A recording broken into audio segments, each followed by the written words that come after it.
An-Nisa ayat 18.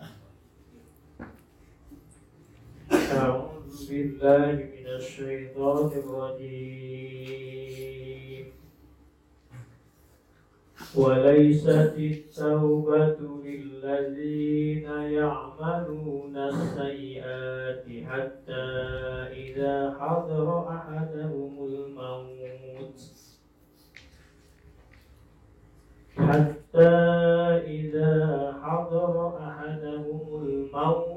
قال إني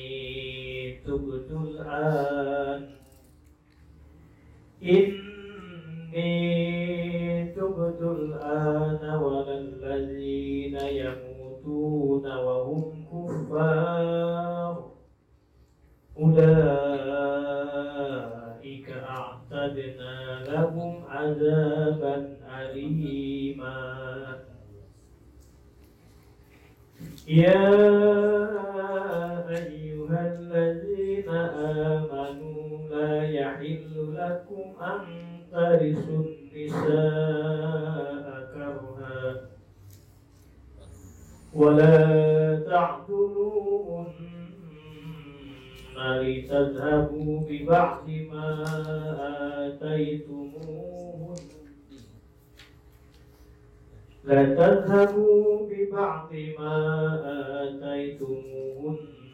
إلا أن يأتين بفاحشة مبينة وعاشروهن بالمعروف فإن كرهتموهن فعسى أن تكرهوا شيئا ويجعل الله فيه خيرا كثيرا. وإن أردتم استبدال زوج مكان زوج وآتيتم إحداهن قنطارا فلا تأخذوا منه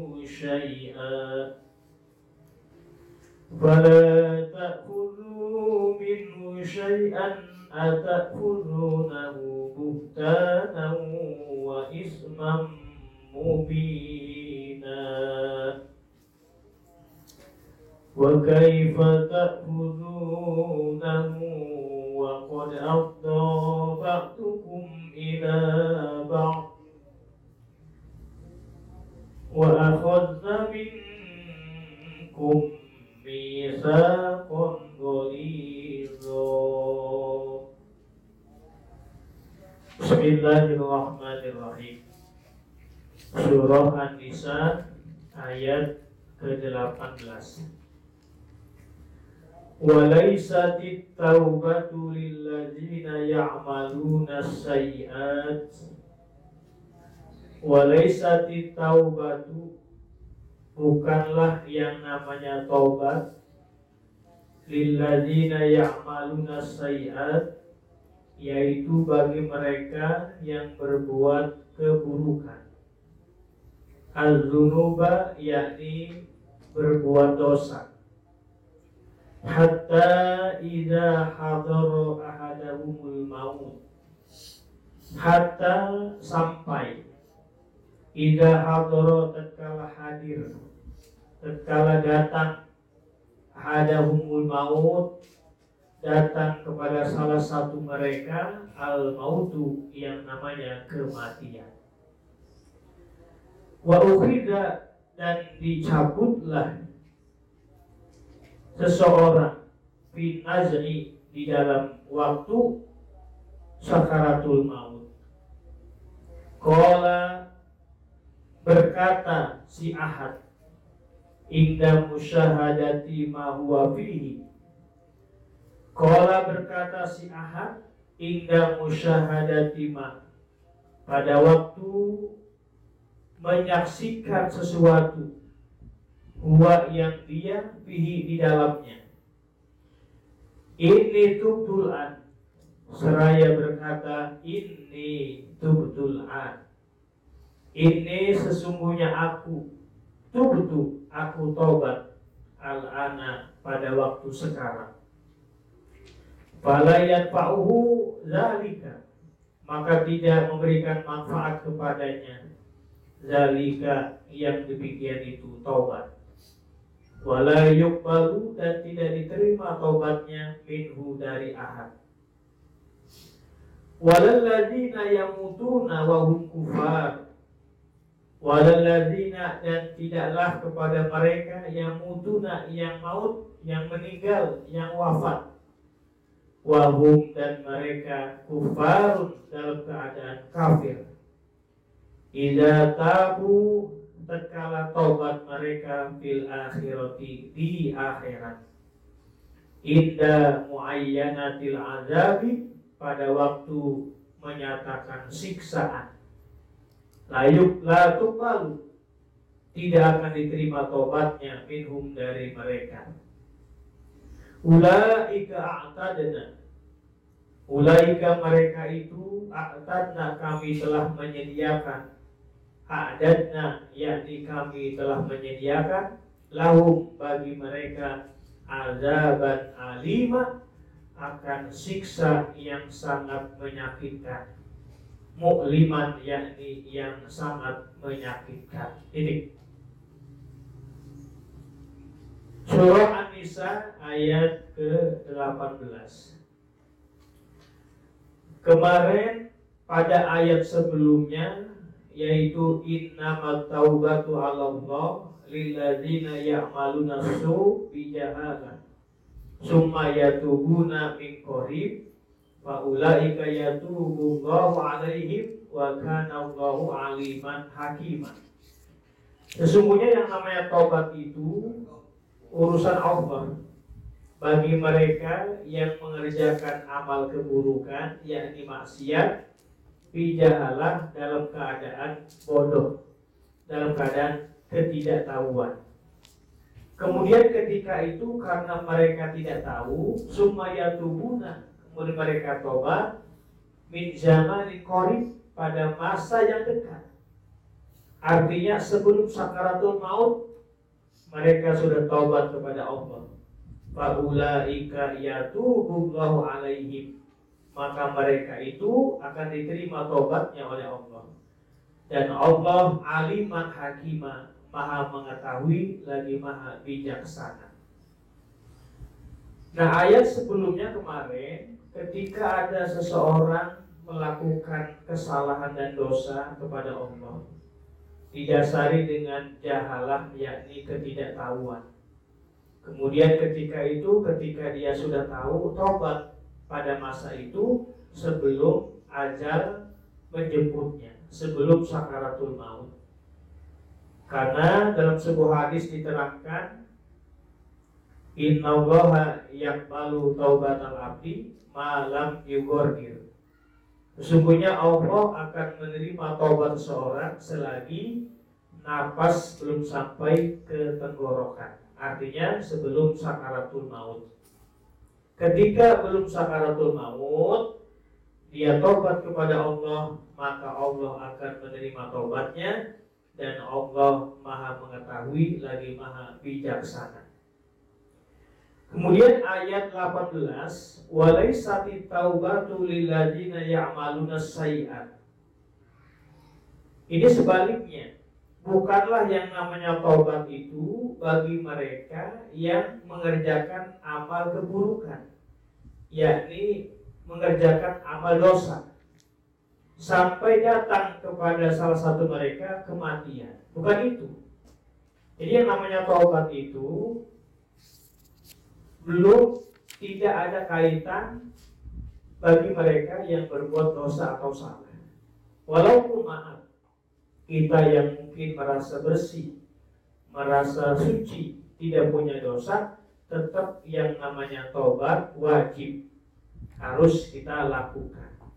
Maka disinilah ajaran agama kita, walaupun kita tidak punya dosa, tidak punya salah, ketika ba'da sholat kita dianjurkan untuk membaca istighfar. Walaupun maaf, seandainya kita nggak punya salah, kita nggak melakukan dosa, kita nggak melakukan maksiat, tapi tetap baca istighfar dianjurkan.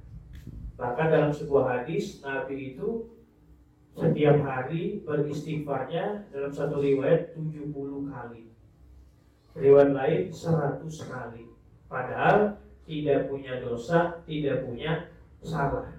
Nah kita yang setiap hari melakukan dosa dan salah, maka sangat sombong sekali kalau kita tidak mau membaca istighfar. Maka disinilah kita dianjurkan ba'da sholat untuk membaca istighfar, permohonan ampunan kepada Allah. Walaupun tadi dikatakan yang namanya tobat itu bukan hanya kepada mereka yang berbuat sayiat, berbuat dosa sampai datang kepada mereka yang namanya kematian. Karena kalau sudah uhidha binaz'i, yakni diambil nyawanya sampai sakaratul maut, maka tidak ada faedah lagi ketika kita mengatakan ini tubtul an, sesungguhnya aku tobat pada waktu sekarang. Nggak ada faedahnya, nggak ada maknanya. Walladzina yamutun wa hum kufar, dan juga bagi mereka dan tidak juga bagi mereka yang maut, yang mati dalam keadaan kafir, maka mereka itu akan disediakan yaitu yang namanya azaban alima, siksa yang sangat menyakitkan. Beda kata aliman dengan aliman. Kalau aliman itu siksa yang sangat menyakitkan. Kalau menggunakan ain, alim, orang yang berilmu. Jadi ketika kita baca ulaika a'tadna lahum azaban alima, pakai ain, itu maknanya berubah. Apa maknanya? Maknanya siksa yang sangat mengetahui. Tapi kalau dibacanya azaban alima, maknanya adalah siksa yang sangat menyakitkan. Itu bedanya antara huruf alif pada lafaz aliman dirubah menjadi aliman pakai ain, itu berubah makna. Aliman siksa yang sangat menyakitkan. Kalau aliman pakai ain itu adalah orang yang berilmu. Itu beda.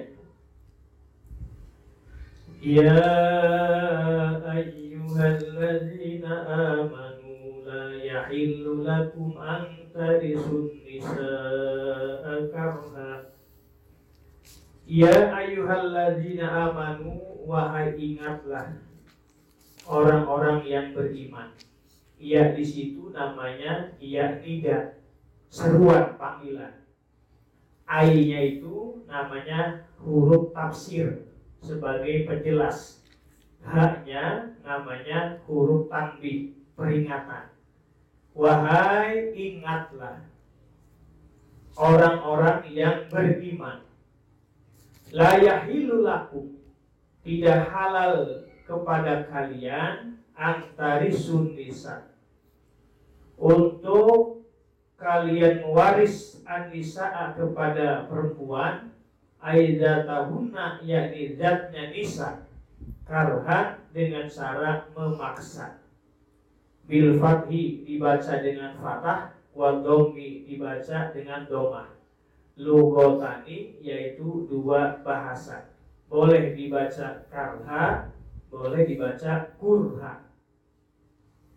Ai mukrihina, yakni kalian memaksa kepada si nisa, ala zalika, atas yang demikian itu.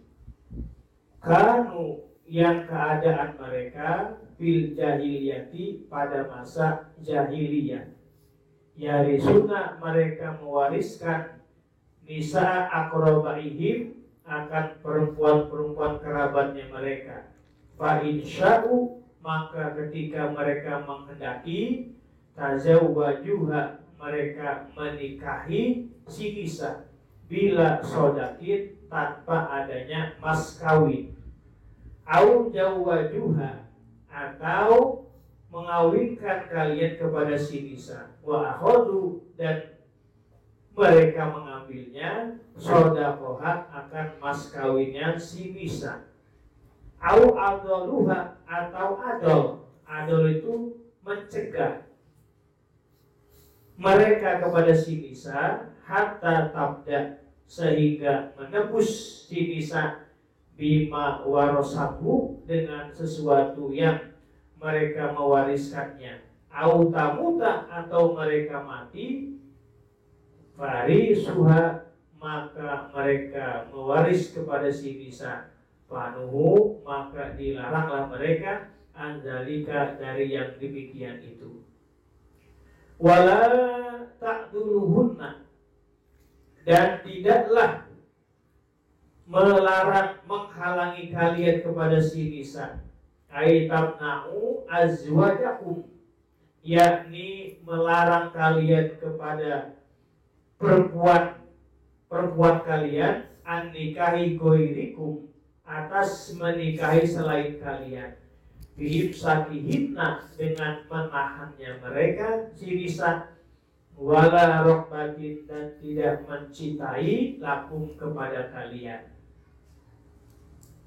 bihinna, di dalam nisa, dororon, dengan cara memberi kemudorotan, litadhabu, agar kalian berjalan, biba'dima, dengan sebagian sesuatu, ataitumuhunna, yang kalian memberikan kepada si nisa, minal mahri, dari mas kawin, illa, kecuali ayatina, mereka melakukan si nisa, bifahisyatin mubayyinah, dengan perbuatan yang jelek, yang jelas, bi fathil ba'i, dengan fathah huruf ba-nya, mubayyinah, wa kasriha, dan kasroh ba, boleh mubayyinah, boleh mubinah. Ai buhinat, yakni dijelaskan perbuatan buruknya, au hiya bainatun, atau si dia bainatun adalah jelas, ai zina, yakni melakukan zina, au nusuzin, atau durhaka kepada suami.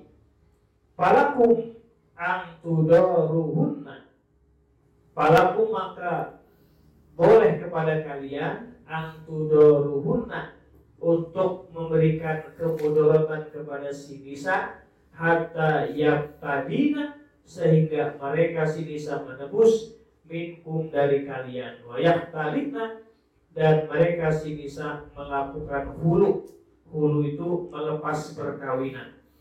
Wa ashiruhunna bil ma'ruf, wa ashiruhunna, dan pergaulilah oleh kalian akan si nisa, bil ma'ruf, dengan cara baik, ai bil ijmali, yakni dengan cara ijmal, secara umum, global, bil qauli, baik di dalam ucapan, wan nafaqati, dan nafkah, wal mabiti, dan masalah mabit, masalah minat.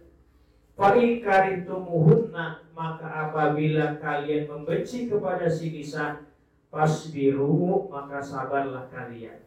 Fa asa an takrahu syai'an, fa asa, maka pastilah, an takrahu, kalian membenci akan sesuatu, wa yaj'alallahu, dan Allah akan menjadikan fihi, di dalam syai'an, khairan katsiran, akan kebaikan yang banyak.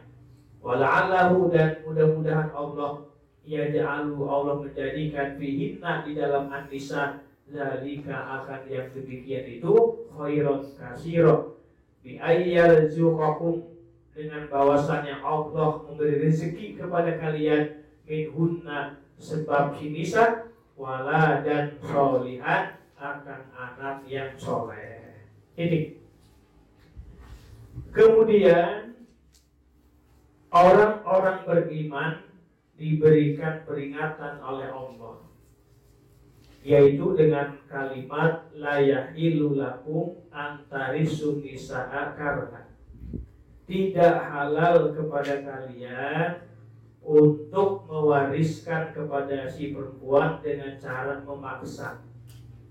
yakni memaksa kepada kalian itu terjadi pada zaman jahiliyah, yang mana ketika itu kaum prianya, para suaminya memberikan warisan kepada nisa kerabatnya ketika mereka menghendaki. Ketika itu menikahilah si kaum laki-lakinya bila sodakin tanpa adanya mahar, tanpa adanya mas kawin. Makanya menjadi syarat ketika ijab kabul harus ada mas kawin. Dan mas kawin itu kalau ngikutin sunnah Nabi yaitu berupa cincin emas. Cincin emas. Kemudian kalau nggak ada boleh perak. Kalau nggak ada juga boleh sesuatu, yang penting si perempuannya menyukai, menerima. Maka zaman dulu orang tua kita dulu ada mas kawinnya dengan membaca surah Al-Ikhlas 3 kali. Jadi seandainya kalau masih ada zaman sekarang, Farid akan mendaftar mas kawinnya dengan membaca surah Al-Ikhlas 3 kali. Tapi gak mungkin. Kemudian ada lagi orang mas kawinnya itu yaitu dengan seperangkat alat sholat. Boleh-boleh aja mas kawin dengan seperangkat alat sholat, yang penting itu amanah yang harus dipegang oleh perempuan. Artinya apa? Ketika suami menjadikan mas kawinnya seperangkat alat sholat, maka itu sudah menjadi amanah bagi si istri yang menerimanya. Artinya dia harus siap segala-galanya. Maka ketika itu berlaku nanti suami memberikan kewajiban kepada istrinya. Kewajiban suami ada 5. Pertama apa? Ngasih makan kepada istrinya. Jangan sampai suaminya kenyang, istrinya lapar. Kedua, membelikan pakaian. Jangan sampai suaminya tertutup auratnya, istrinya terbuka. Yang ketiga, suami wajib memberikan tempat tinggal sesuai dengan kemampuannya. Kemudian yang keempat yaitu memberikan pendidikan kepada si istri. Dan yang kelima yaitu suami perhatian terhadap istrinya. Contoh perhatian itu misalnya ada istri sedang sakit, katakanlah sakitnya sakit kepala, kemudian ngadu sama suaminya, "Mas, ini kepala saya pening amat." Itu suami langsung merespon, "Yuk kita berobat." Dan yang gratis saja ke puskesmas. Begitu dibawa ke Heri, belum sampai puskes, baru pintu gerbangnya tiba-tiba sembuh istri. Kata istrinya, "Mas Heri nggak jadilah berobat loh." "Kenapa?" "Udah sembuh." Rupanya ada sugesti perhatian suami terhadap istri. Jangan nanti Kak Heri ketika istrinya ngeluh, "Mas, kok kepala saya pening amat." Apa kata Kak Heri? "Udah patokin ke tembok aja." Jangan, itu anak orang. Nah itu kewajiban suami terhadap istri. Ngasih makan, belikan pakaiannya, tempat tinggalnya, pendidikannya, dan perhatian. Itu kewajiban suami kepada istri. Jadi suami jangan minta haknya aja, tapi kewajibannya tidak ditunaikan kepada istri. Nah itu.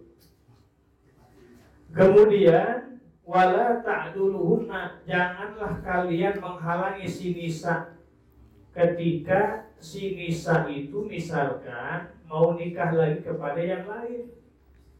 Seandainya ada suami udah menjatuhkan talak Katakan talaknya talak 1, itu masih bisa rujuk selagi masa iddahnya belum habis 3 bulan 10 hari. Kemudian 3 bulan 10 hari tiba-tiba suami ini gak mau ngerujuk. Akhirnya kata istri, kalau gitu suami saya udah gak mau lagi sama saya. Masa iddah udah berlalu, tapi gak ada keinginan lagi mau mendekati lagi. Maka tidak menutup kemungkinan, maka si istri akan nikah dengan laki-laki lain. Dan si suami nggak boleh nahan, menghalangi. Kalau seandainya si istri mau nikah lagi dengan laki-laki lain. Kenapa sebabnya? Karena suami tidak ada kepastian. Maka Khairi, kalau misalkan terlanjur menjatuhkan talak 1 atau 2, segera, jangan lama-lama sampai lewat masa iddahnya. Nah, kalau udah terjadi lewat masa iddah, itu bisa kemungkinan kita balik dan nikah akad baru, atau si istri bisa nikah lagi dengan orang lain. Tapi kalau masih dalam masa iddah, maka suami hanya cukup merujuk aja. Misalnya dalam satu rumah, tiba-tiba suami menjatuhkan talak 1 kepada istri. Saya talak kamu 1.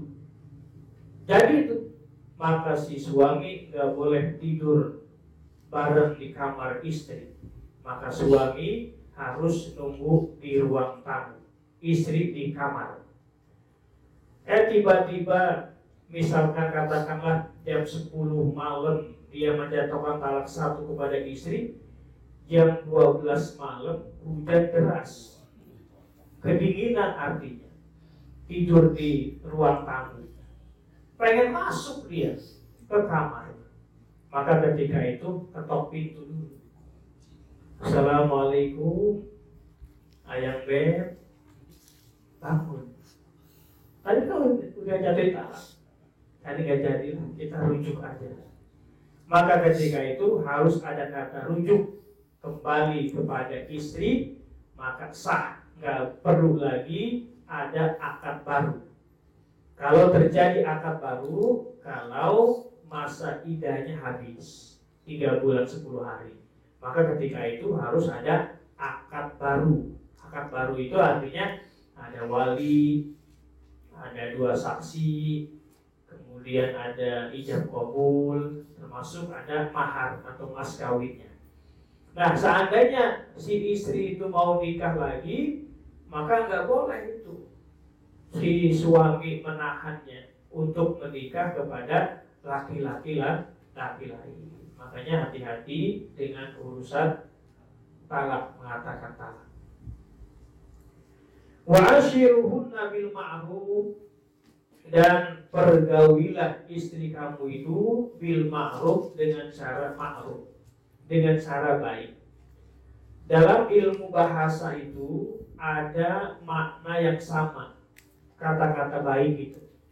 Ada namanya ma'ruf, ada namanya ihsan, ada namanya khair, ada namanya thayyib, ada namanya soleh.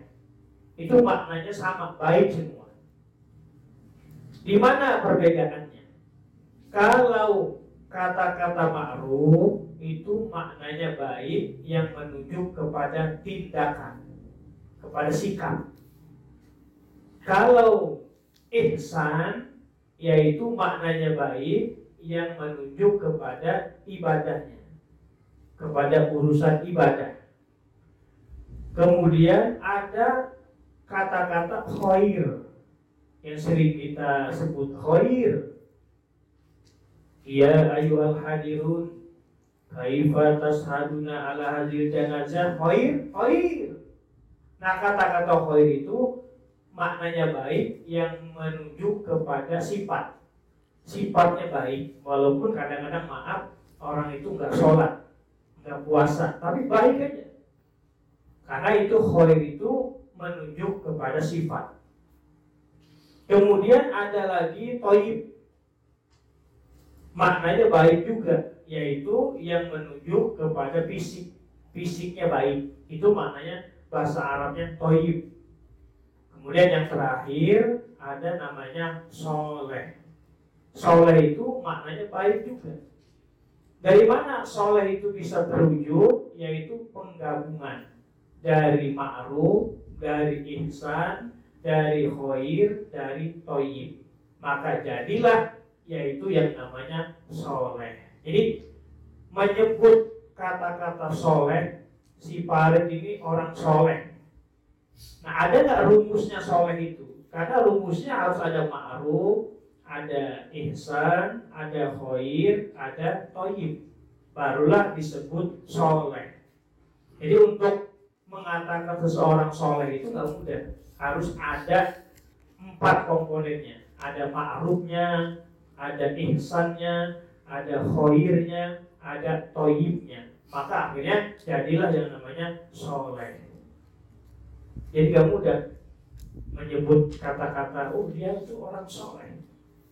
Ya, nah, padahal yang namanya soleh itu harus ada 4. Ada ma'ruf di dalamnya, ada ihsan di dalamnya, ada khair, kemudian ada thayyib. Barulah jadi yang namanya soleh. Fa'in karihtumuhunna, maka apabila kalian membenci kepada si nisa, fasbiru, maka sabar menghadapinya. Ada istri yang kadang-kadang kita sering benci, sering jengkel. Kadang-kadang manusiawi juga. Kenapa sebabnya manusiawi? Begitu pulang kerja, ketemu si dia lagi. Pulang bisnis, ketemu dia lagi. Pulang ngebagas, ketemu dia lagi. Jadi secara manusiawi akan timbul yang namanya jenuh dan bosan. Manusiawi. Beda ketika di luar. Di kantor ketemu perempuan yang subhanallah, yang luar biasa menggodanya. Begitu juga ketika dagang ketemu pembelinya luar biasa lagi, menggodanya dan macam-macam. Tapi ketika pulang ke rumah, dia lagi. Maka ketika itu rumusnya fasbiru, maka sabar. Sabar, Bang Hendra. Belum ada Bang Hendra ya. Salah ngomong. Fasbiru, maka sabar. Kenapa harus sabar? Fa'asa an takrahu syai'an wa yaj'alallahu fi khairan katsiran. Mudah-mudahan yang kalian benci dengan sesuatu yang ada pada diri si istri, malah Allah menjadikan kebaikan yang banyak. Apa di antaranya? Bi ayyarzaqakum minhunna waladan sholihan. Tanpa kita sadari, istri yang di rumah itu yang kadang-kadang kita jenuh, membosankan, karena kita sabar tadi, rupanya apa? Allah memberi rezeki kepada kita, diberikan keturunan waladan solehan, yaitu anak yang soleh. Tanpa kita sadari. Belum tentu ketemu yang di luar, yang kelihatan kita lebih dengan istri kita, belum tentu. Nah, begitu kita nikahi, dia bisa memberikan keturunan yang soleh-soleha. Yang jelas yang di rumah malah anak keturunan menjadi anak soleh dan soleha. Nah itu. Tapi apa rumusnya tadi? Fasbiru, maka sabarlah. Walaupun godaan di luar biasa. Apalagi di pasar Kak Iwan. Apalagi di pasar itu yang mundar-mandir, masuk keluar. Kadang-kadang terbetik di hati. Nah itu. Jadi akhirnya fasbiru, maka sabar. Mudah-mudahan Allah menjadikan di dalamnya khairan katsiran, kebaikan yang banyak. Yakni Allah akan memberikan rezeki kepada kalian minhunna sababiyannya istri kita, waladan sholihan, anak yang soleh. Kemudian wa in aradtu mustibdala zaujin makana zauj, dan apabila kalian menghendaki untuk menggantikan si istri kepada tempat istri yang lain, ay akhdaha, yakni mengambil istri badalaha, akan mengganti istri kita, bi an tolaktumuha, dengan bahwasannya kalian mentalaknya, wa qad ataitum ihdahunna, dan sungguh kalian memberikan kepada salah satunya, ay zaujati, yakni para istri, kintorot malan kasirot sodaqah, kintorot sebagai harta yang banyak, ay malan kasirot, yakni harta yang banyak, sodaqah sebagai mas kawinnya. Fala ta'khudhu, maka janganlah kalian mengambilnya, minhu dari kintorot, syai'an, akan sesuatu, atakhuzunahu muhtanan wa isma mubina, apakah kalian mengambilnya muhtanan dengan cara berdusta, zulman yakni cara zalim, wa isman mubina, dan dosa yang jelas, bayinan yakni dosa yang jelas. Wa nasbuhuma, dan menasobkan kalimat isman mubina alal hali, yaitu menjadi hal.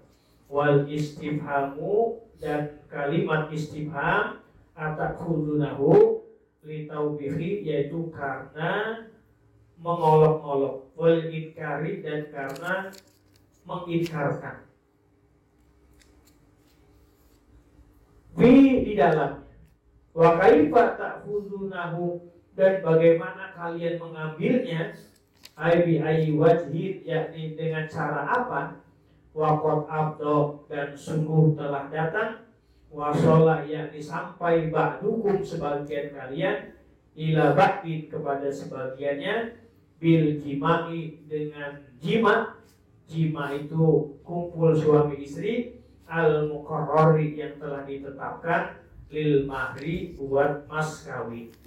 Wa akhadna, dan mereka si nisa, si perempuan mengambilnya, minkum dari kalian, misaqon sebagai janji, perjanjian, ahdan yakni perjanjian, ghalidhan yang sangat, sadidan yakni yang sangat, wa huwa, dan dia misaqon ghalidhan, ma amarallahu, yaitu sesuatu yang Allah telah memerintahkan, bihi dengan suatu, min imsakihinna, dari menahannya si perempuan, bima'ruf dengan cara baik, au tasrihinna, atau memasrahkan si nisa, bi-ihsan dengan cara baik. Titik.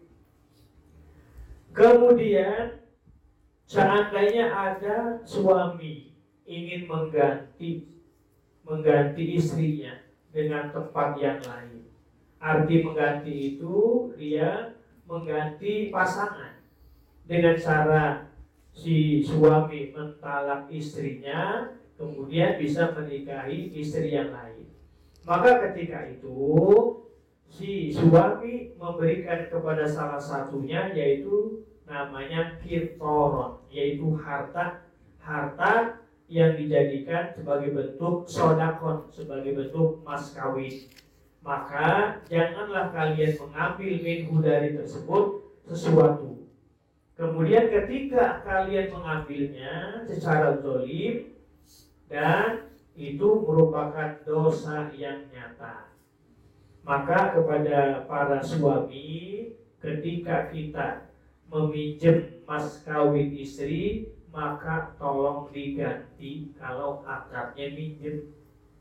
Misalnya Kak Heri dulu memberikan mas kawin kepada istri 5 gram emas, misalnya, tiba-tiba karena kondisi situasi kekurangan dana modal usaha, akhirnya merayu mas kawin yang dulu pernah diberikan kepada istri.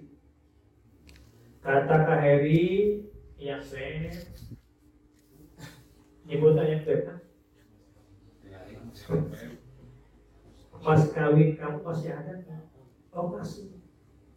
Ini saya pinjam dulu, nanti setelah kita usahanya agak maju, nanti saya akan ganti. Gak usah lah janjinya terlalu berlebihan. Nanti saya ganti dengan 10 gram. Dulu mas kawinnya 5 gram, nanti akan saya ganti menjadi 10 gram misalnya. Gak usah muluk-muluk janjinya itu, tetap diganti 5 gram. Nah, ketika akad ikrarnya itu meminjam kepada istri, maka wajib suami untuk menggantikannya. Seandainya maaf, suami tidak ada niat untuk membayar mas kawin yang dulu baru diberikan kepada istri, maka dihukumi buhtanan wa isman mubina, yaitu suami disebut pendusta, zalim, dan melakukan dosa yang nyata. Jadi bagaimana kalau begitu? Dipakai usaha dengan kurun waktu yang udah bertahun-tahun tapi nggak ada kemajuan.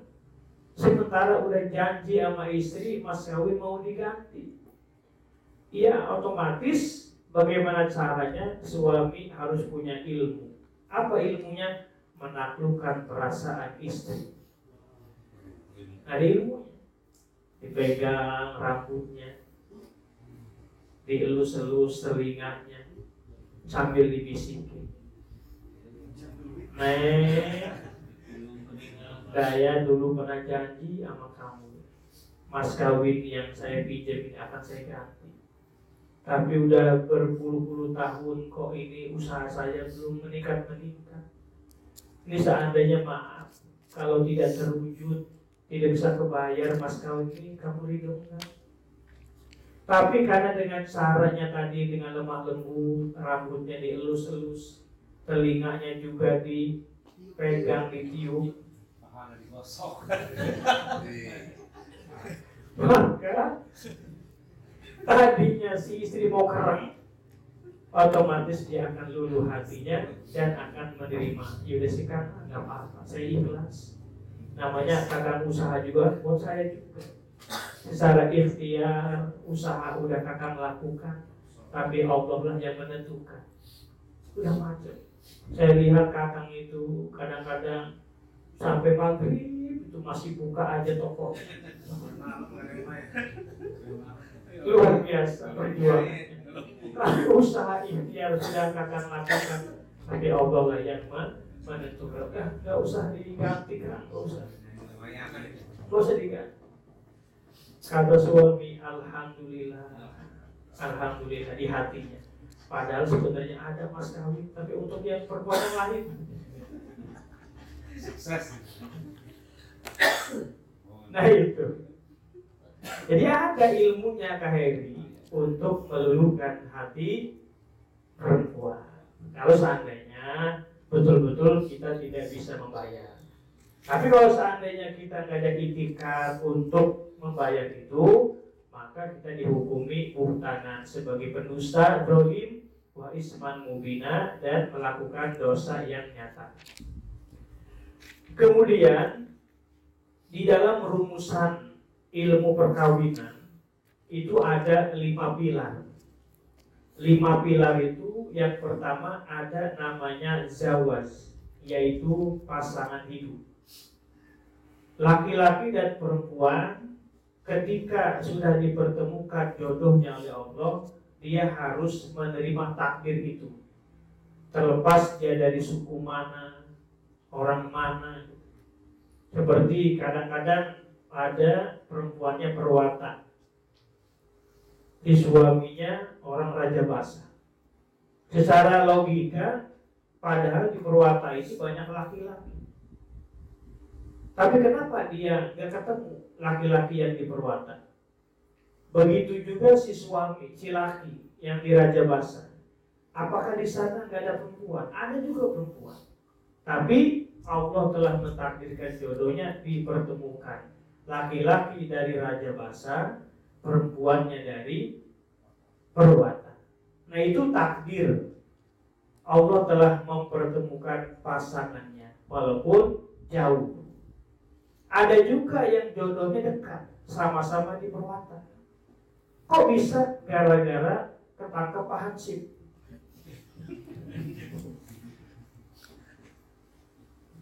Keberat dia.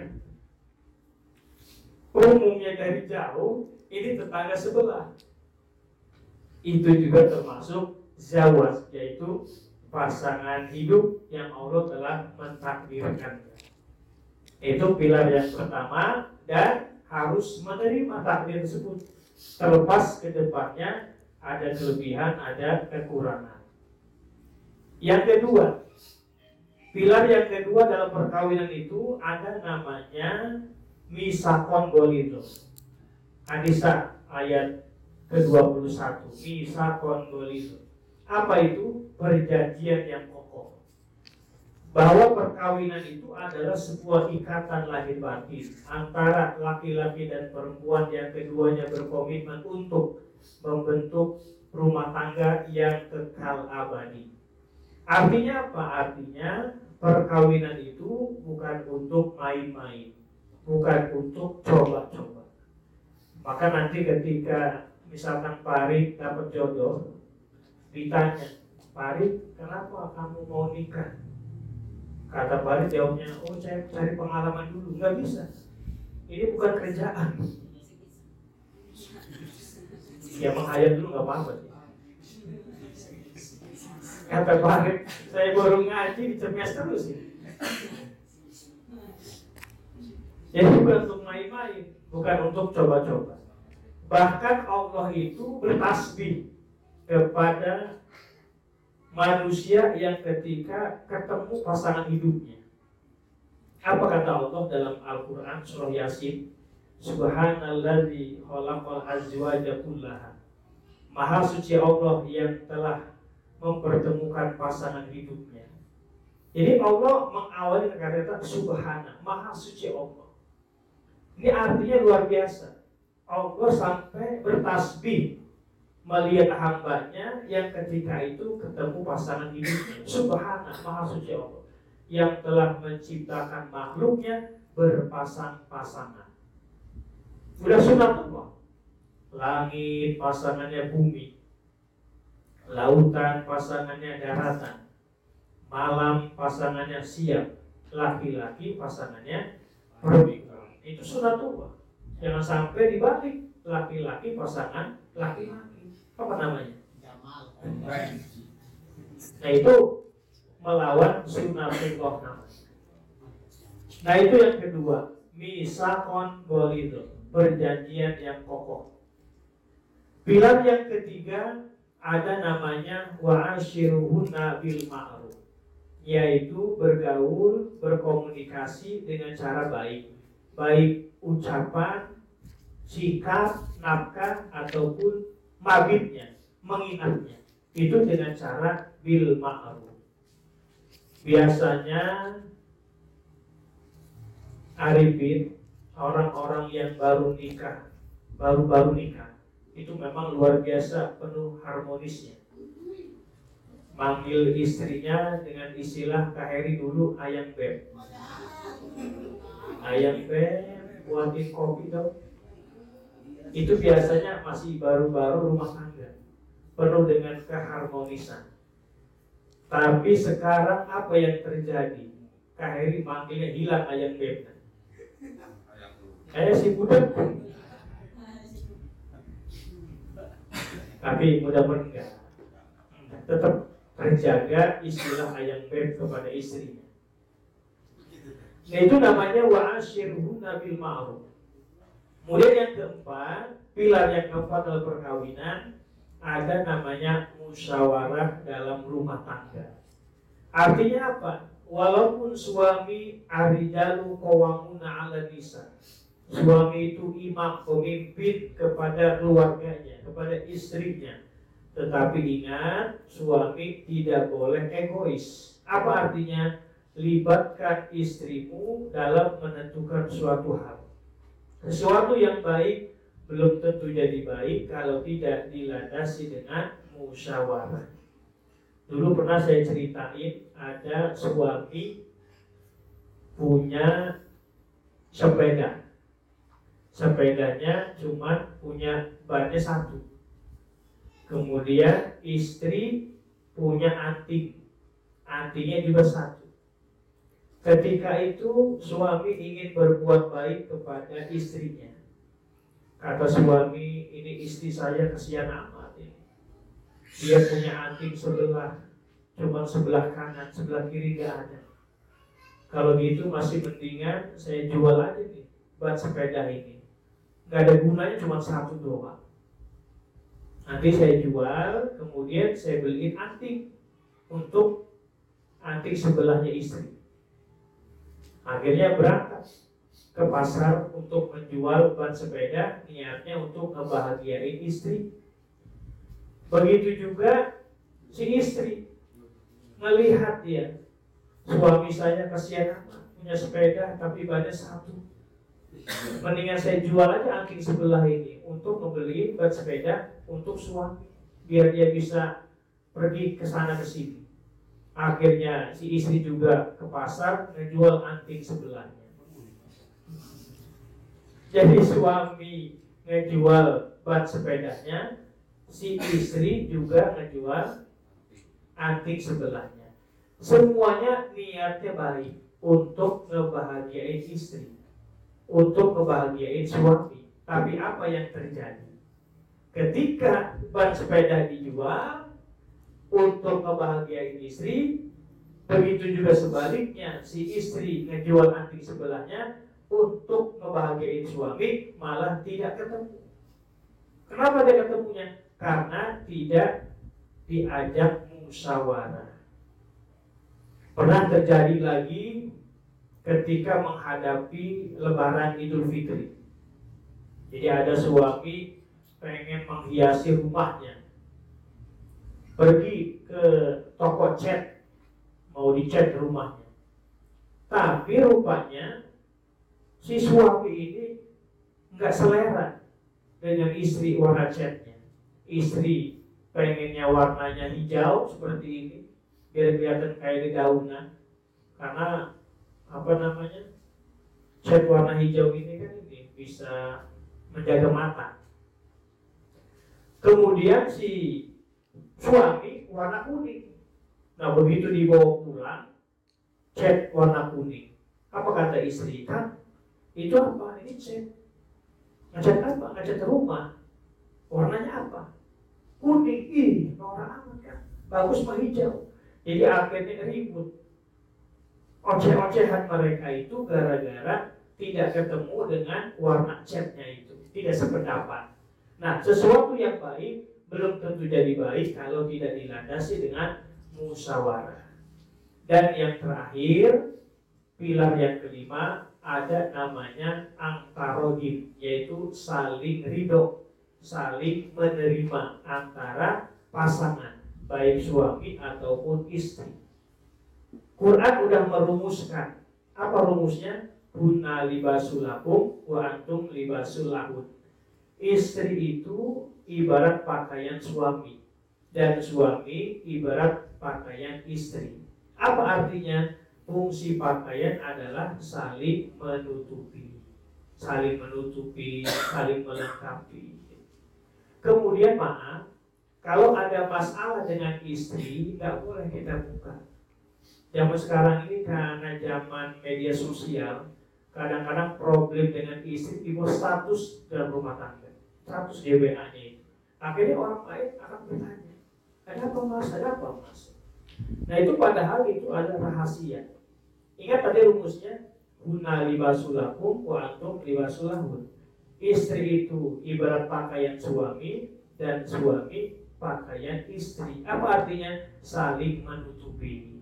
Kalau ada problem, nggak usah di post status, apalagi sampai dibuat di Facebook dalam macam. Akhirnya orang lain pada tahu. Ini pernah kejadian. Ada orang dibilahin sama dia di Facebooknya. Jadi ribut mah di Facebook itu, komen suami istri, komen istri. Akhirnya orang lain yang tadinya tidak tahu menjadi tahu. Nah itulah rumusnya. Istri adalah pakaian suami dan suami adalah pakaian istri. Nah, Itu 5 pilar dalam perkawinan rumah tangga itu. 1 adalah pasangan hidup yang harus saling menerima. Yang kedua yaitu misakon golido, perjanjian yang kokoh, ikatan lahir batin. Yang ketiga muasyarah bil ma'ruf, komunikasi dengan cara baik atau lisan maupun sikap. Kemudian yang keempat musyawarah dalam rumah tangga. Dan yang kelima antarodin, saling menerima kekurangan masing-masing. Itu udah manusia. Pasti manusia punya kekurangan. Nah itu yang disebut dengan tadi wa akhadna minkum mitsaqan ghalidha, yaitu sebagai perjanjian yang kokoh, perjanjian yang kuat, yakni perjanjian yang Allah telah memerintahkan kepadanya untuk menahan si istri dengan cara ma'ruf, dengan cara baik, dan memasrahkannya pun bi-ihsan, dengan cara baik. Maka ketika kita menghadiri ijab kabul itu, maka ada kata-kata awalannya. Apa itu? Uzawijuka alama amarallahu ta'ala bihi bima'rufin au tasrihim bi-ihsan.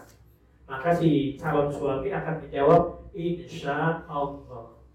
Kata si ayahnya sebagai wali, uzawijuka, saya akan kawinkan kamu dengan anak saya bima'ruf, dengan cara ma'ruf, au tasrihim, atau nanti memasrahkan juga dengan cara ihsan. Seandainya kamu udah gak mau lagi dengan anak saya, serahkan, tapi bi-ihsan, dengan cara baik. Maka ketika itu si calon suami menjawab apa? Insya Allah. Gitu. Baru nanti, wahai Muhammad Arifin bin Bulan, aku nikahkan anak kandungku yang bernama Bulanah kepadamu dengan mas kawin sepongkah berlian masih di laut, dibayar tunai. Jawabnya, saya terima nikahnya. Saya terima nikahnya dengan mas kawin tersebut dibayar tunai. Nah itu ya. Jadi kelihatannya bahasa sepele, tapi itu di dalamnya ada ma'rufnya, ada tasrihim bi-ihsan, ada amanah, memban amanah dari seorang wali diserahkan kepada si calon suaminya, kemudian diterima, qabil, diterima. Wala tankihu ma nakaha abaukum minan nisa ila ma qad salaf. Insyaallah nanti akan kita lanjutkan pada malam Sabtu yang akan datang.